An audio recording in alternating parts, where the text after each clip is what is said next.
Chief justice قاضی فائز عیسیٰ کی سربراہی میں 3 رکنی بنچ نے بغیر معاوضہ ادائیگی روڈ بنانے کے کیس کی سماعت کی۔ مقدمہ بازی کرنے پر چیف جسٹس قاضی فائز عیسیٰ نے ایڈیشنل ایڈوکیٹ جنرل پنجاب بلیغ الرحمان پر برہمی کا اظہار کیا۔ چیف جسٹس نے ایڈیشنل ایڈوکیٹ جنرل پنجاب سے مکالمہ کرتے ہوئے کہا کہ درخواست گزار نے سرکار کو زمین گفٹ نہیں کی اور نہ ہی سرکار نے قانون کے مطابق زمین انکوائر کی۔ ایڈیشنل ایڈوکیٹ جنرل کی ڈیوٹی کیا ہے؟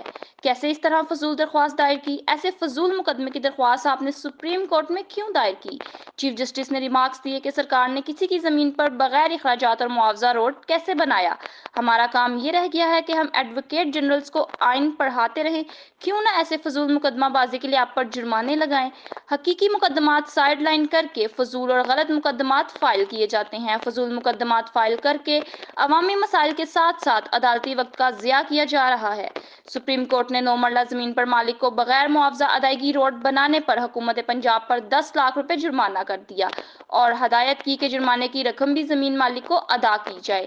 عدالت نے حکومت پنجاب کو 30 دن کے اندر زمین کی موجودہ ریٹ کے مطابق رقم ادائیگی کا حکم دے دیا۔ اپیلیٹ کورٹ اور ہائی کورٹ نے زمین مالک کے حق میں فیصلہ دیا اور سپریم کورٹ نے برقرار رکھا۔ پنجاب حکومت نے گوجرانوالہ میں لیاقت علی نامی شہری کی زمین پر 2007 میں روڈ بنایا تھا۔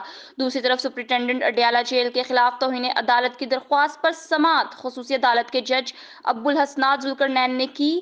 درخواست گزار وکیل شیراز احمد رانجھا عدالت پیش نہ ہوئے۔ بعد ازاں وکیل کی عدم دستیابی کے باعث عدالت نے سماعت جمعہ تک کے لیے ملتوی کر دی۔ یاد رہے کہ chairman P T I Imran Khan کی جانب سے ہر ہفتے واٹس ایپ پر بیٹوں سے بات کرانے اور عدالتی حکم کے باوجود بات نہ کرانے پر توہین عدالت کی الگ الگ درخواستیں دائر ہیں۔ سپرنٹنڈنٹ اڈیالہ جیل نے اپنے جواب میں بیرون ملک بات کرانا جیل مینول میں نہ ہونے کا کہا تھا۔